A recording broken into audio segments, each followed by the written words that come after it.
The last one of the week. Um, we made it. We all made it, so this is a great thing. And, overall, for me, the show has been a astounding success. Everyone I talked to has been extremely happy with the turnout, the people in the booth, and all around just a great show. Yeah, I mean, I think you can feel the energy in South Hall, right? Like, have had a chance to look at a lot of different sections of the show, walk through. I think there's something special going on up here in Upper South, just through the collision section, and I think it's so nice to have all the exhibitors back and have them all back under one roof, and it just feels like an industry show. But I really love that we have to walk through all these other areas to get here as well. It pulls us all together.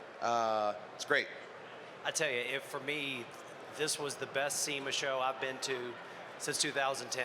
I mean, it was, the energy was back. The crowds are back. The crowds are back with a vengeance, and just all the stuff that we saw for this week. It's honestly a little mind blowing.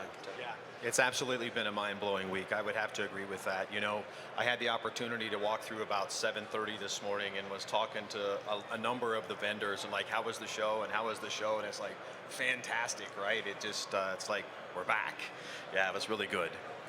Well, and I think it would be very poor of us to not thank the video crew that has been running mission control all week long, 5 hours a day, making sure everything's working, the live stream, troubleshooting it in the middle of the show when we have bandwidth issues because there's 200,000 people live streaming something from SEMA. Wow. Yeah. And, they did a great job and hung in there all week with us. And my hats are off to them for a great job. Yeah, you guys killed it. Great job, Appreciate guys. everything. Yeah, good job. So let's jump back and all the way back to Tuesday. That seems like about a month ago. But Tuesday, the big event was CIC. So, want to lead off? I tell you, for me, there were so many things I loved about Tuesday at CIC, but I'm sorry, I've got to stick with what is near and dear to me and near and dear to a lot of us, and knowing the work that went into it, the blend study. The blend study, and Aaron, you, again, not trying to, you knocked it out of the park, man. You did a fantastic job. It's unbelievable how that came out. Yeah, it was kind of cool. So, there were a lot of good things on Tuesday. The blend study was definitely one that stood out for me as well. There was something neat about that. CIC was one of the largest CICs that we've seen in a long time, right? And to be on that stage and to look out at 4 o'clock in the afternoon and see 400 plus people, just staring intently back up. I think it just demonstrates how important that issue is to the industry.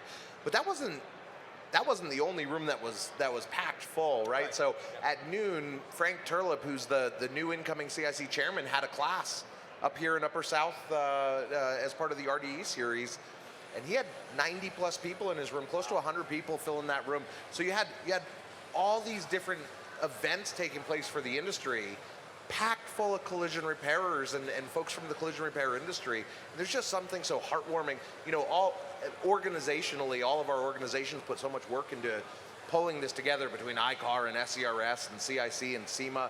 And it's just awesome to walk into rooms and see people engaging and really participating in meaningful ways.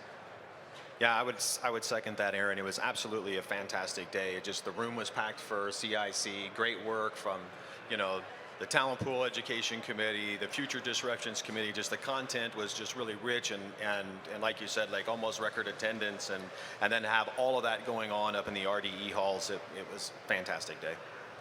Well, and for us on Tuesday, it was the stage, but we also had our live hands-on welding demo area. We had the ADAS area and an EV area over in SEMA Electrified.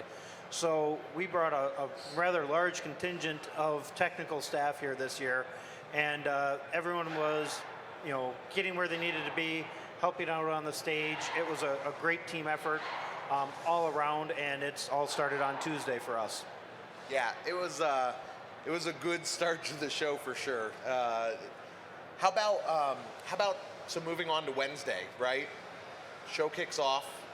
Jeff Peavy emceeing the awards breakfast. I got to tell you, there were a lot of really amazing awards that took place there. A lot of heartfelt emphasis.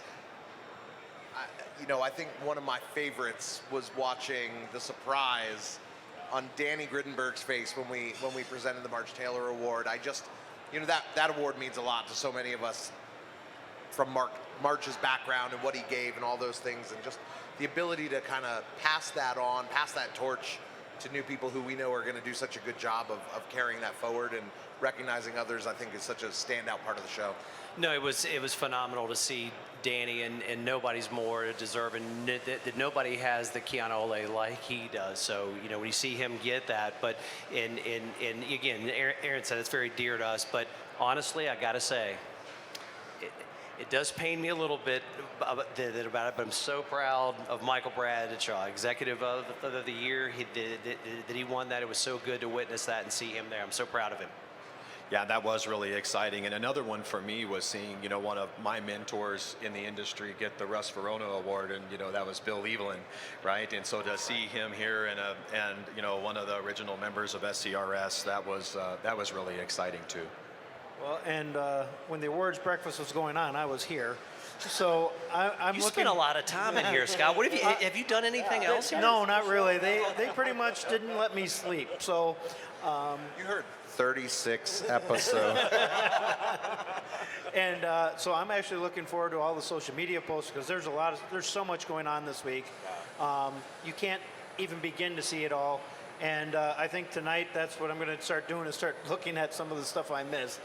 Well, Scott, there's a show out here too. I want to make sure that you knew that. There's one back there and over there as well. So maybe just stop by on your way out. Because the only time I left here was when I was chasing somebody to get him here to do the live show. It wasn't me this year. It wasn't me this year. I'll give you that. So I know we also we had some of our team members that were participating in the Gear Up Girl event. And that was a really cool event that they're trying to attract women into the industry and show them some of the different options. We had them coming down and schedule time at the hands-on welding area so they could try out welding, see what part of collision repair is. And so that was a really great event as well that we were fortunate enough to participate in. Yeah. And that reminds me, I forgot about Tuesday night, the CREF reception that Brandon and his crew did over there too. That just popped back into my head. Sorry to go back in time. We actually, and because we were just at the SEMA garage in Detroit, what, 4 weeks ago? Yep. Okay. In a phenomenal place as well. But they were there as well, the Gear Up, that I think because they were doing a vehicle then for here, and it was going straight from the SEMA garage in Detroit to here. Yeah. So it was really cool to see that. Those are things we don't get to see often. For sure, that was cool. Yeah, and I was at when their grand opening at the SEMA garage, and it's very interesting how many groups in this larger industry are all working together to make all this happen. It's an amazing thing. Well said. Well said. Lots of industry contribution there from the equipment and the training and the utilization. I got it for an event. It was a perfect space for us to be able to hold some meetings and training sessions. We would definitely use it again. Yeah. It's awesome. nice to know that we have the accessibility in Detroit and out in Diamond Bar. That was cool. Yeah. So I think we're on Thursday now. Oh yeah. I think so. We've gone back in we time sure? a couple times. Okay. And that's okay. It is. So highlights from Thursday. All right, I'm gonna go. There's a couple for me, but I'll start with the OEM Summit's an obvious one. I think there was some tremendous content there, but I'll let somebody else dig deep into that if they'd like. One of the things that I loved about Thursday was we had the CEO from Decisely and the CEO from Gravy, who are the two participants in our healthcare program, in the booth. And there was something just really rewarding about being able to pull these individuals and give accessibility to our members to be able to talk to people who can change the future and the outcome of what they're able to give to their employees. And it was really rewarding to me to see the amount of collision businesses that came to the booth specifically asking and looking for, hey, I heard about this healthcare option and I wanna check it out. You know, so often we have to pull people in from the aisles and let me tell you about what we're doing. And I felt a different momentum at this show of people seeking out that information. They've already been aware of it and coming to look for that. So I think that was really, as a program that we've worked really hard on as an association, I think it was awesome to kind of see that momentum was already building really strong. By the way, I found out this week while we were here that we've since we launched that just in September, so just not too long ago, that we've already quoted over $700,000 worth of savings to the collision repair industry. Wow, that's huge. Yeah, for me, the part I enjoyed most was just getting to spend time in the booth Thursday afternoon and talking to new members that were coming in. There were several that had signed up and seeing the value and knowing the things that we had done with the blend study. And then, yeah, to your point, right, also some of the stuff that we've got that can help these shops, you know, get better and provide better coverage and savings for their employees and families. I thought was just it was tremendous. That was a highlight for me. So for me, I want to go back to the summit for just a minute. You know, when we're planning and prepping this, it's always something that we worry about. That you don't want it to be the same thing as last year. You always want to change things up. And when we're planning this, you know, we struggle at times going, okay, well, this is something that's on ADAS. Well, we did something on ADAS the last year and the year before, but it's every year that we do it. It's like we've never done it because it's so many new things that have taken place in that 1 year time frame that everything that was at the summit was absolutely fresh. And I mean, I learned so much content. I took like 12 pages of notes. I mean, it just for me, again, because being part of it with the committee, we helped put this on, so we kind of knew what it was going to be. It's still, it was like I've never been to a class. It was that good. So the summit, which is always a highlight for me, I just can't get enough of it. Well, I think that just speaks to how much the industry is changing every single day. Vehicles are changing every day, and even how we approach repairing the vehicles is changing every single day. And SEMA is a great platform for everybody to come together and learn so many different things all at once. And it's just a pretty amazing thing to see that transition year to year. Yeah, it is, and same. I mean, we basically looked at the access to the procedures, the ability to pull in new technicians. So you talk about the descriptions of how to fix the car, the people who are going to do it, and then the tools that we need to use, and those were really the three areas. Chris Chesney and Repairify did a killer job kind of going through their research on the comparison between the aftermarket and OEM scan tools and what they are and aren't capable of. And for anybody who missed it, those are all recorded as well and will be available probably within about 30 to 45 days after the show, which I think is a nice way for us to bring it back to folks who simply, we recognize there's a lot of people who can't break away from their facility and still are going to benefit greatly from the information. And even for the folks who were here, if they got pulled away and they missed it because they were here catching a session at the stage or they were at another event, it gives them the ability to pull that in. It's hard to overlook the networking opportunities from last night as well.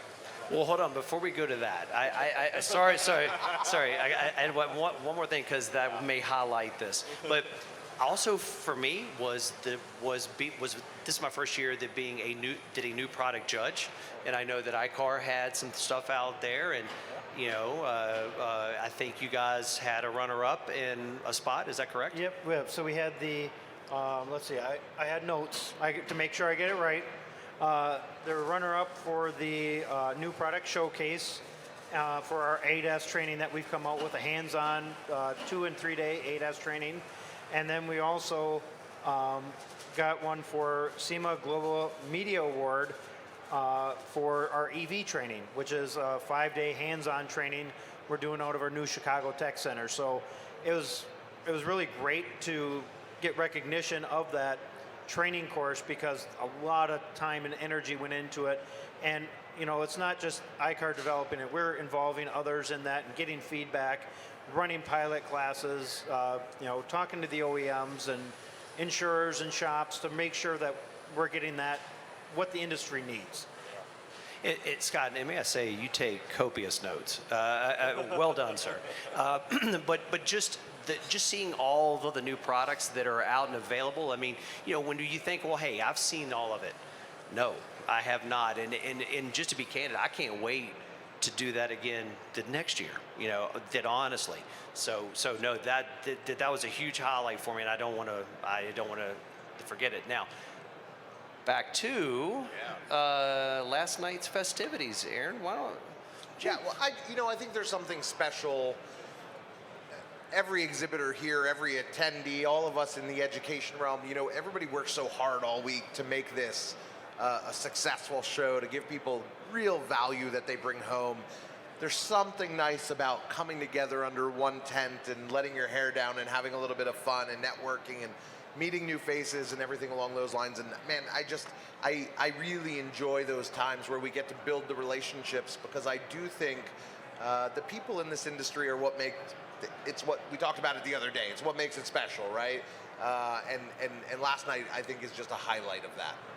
Yeah, I would agree. And last night felt extra special, right? Because we're celebrating 40 years, right? And so it just added a whole nother level to the excitement of the networking last night. But yeah, it's nice to be able to get together and let your hair down. I was a little foggy this morning.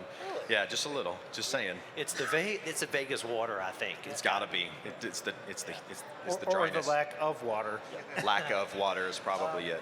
Well, and I know for me, I had some new team members that were up there with me, and it was getting a little bit late, and I said, hey, I'm going to start saying goodbye. It's probably going to take me about 45 minutes. Yeah. Right. Hour and a half later, we were on the elevator. Yeah, so, sure. Scott, you did great. You were a good boy. You got out early. We're proud of you. Very proud of you. It wasn't that early. Well, we were worse. So. Yeah.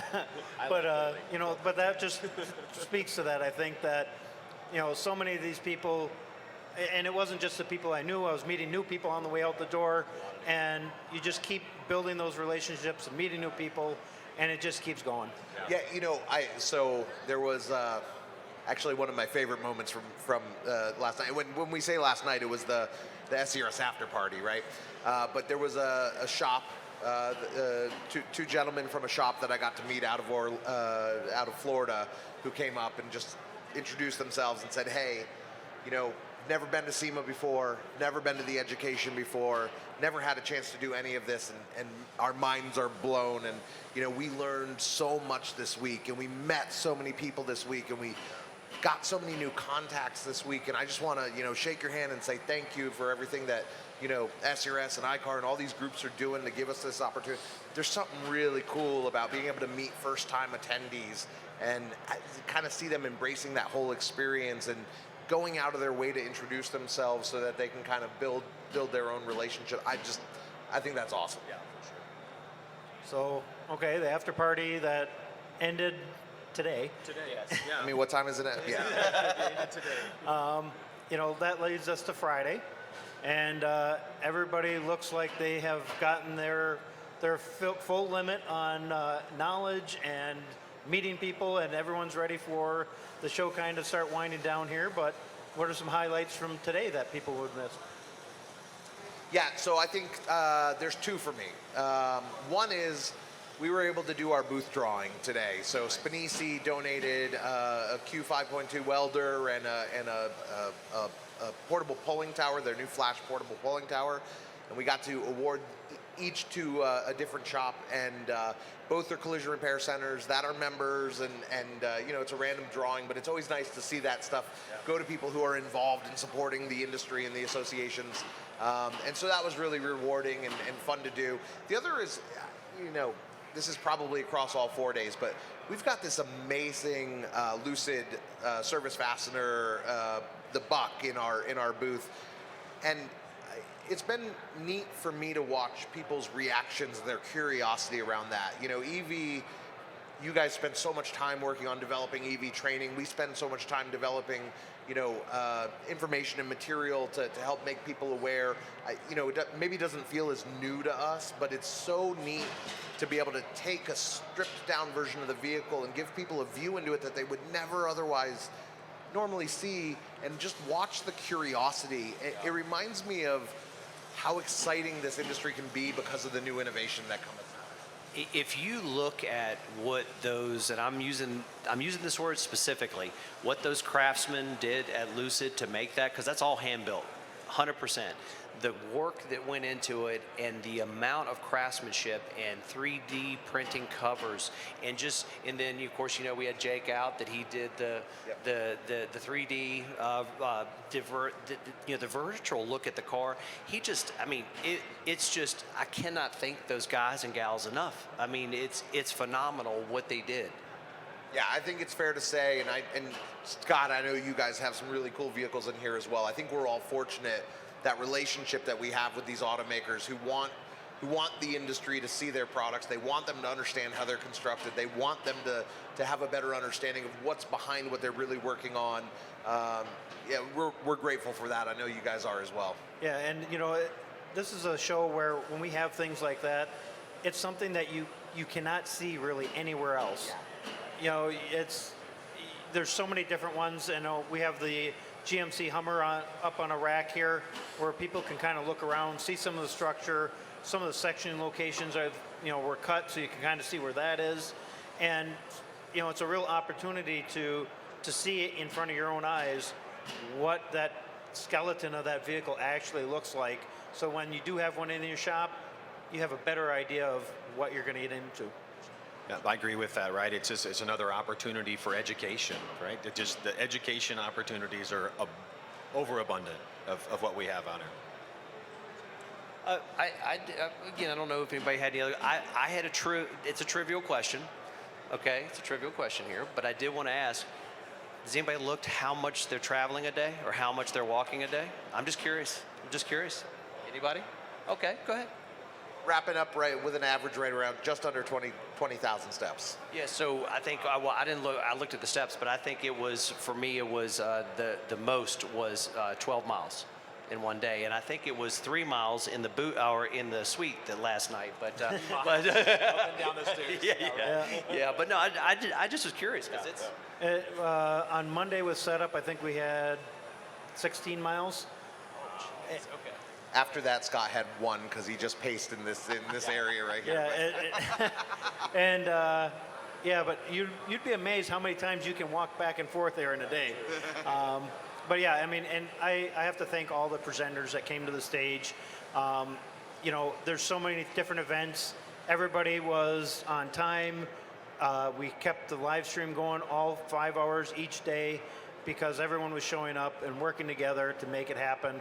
And we had adjustments that we had to make. People had emergencies at home. We had to come up with another presenter, for the next day. And the industry once again stepped in, worked together, and made it happen. Well, Scott, I know I'll speak for me on this one point. The reason why I've been on time because I didn't want to face the wrath of Scott again. So I learned from it, from being late last time. Did no more, sir. So thanks for all that you did too. Yeah, I'll echo. First of all, our appreciation for you and your team for everything you did to organize in this space. Certainly this is a great opportunity for us to engage both with everybody here, but also everybody who's at home and wants to follow along. And I'll echo the appreciation for the speakers. We had 70 plus speakers in our programs throughout the week. Wow. And this it wouldn't be what it is without their contributions, without that knowledge, without that desire to give back to the industry. We're grateful and for their participation for sure. Yeah, for sure. Well, I think that pretty much wraps up SEMA 2022, and I think we'll see everybody back here in 23 and hopefully a lot more new faces. Yeah. Well said. Yeah, well said. All right. Thank you, everyone.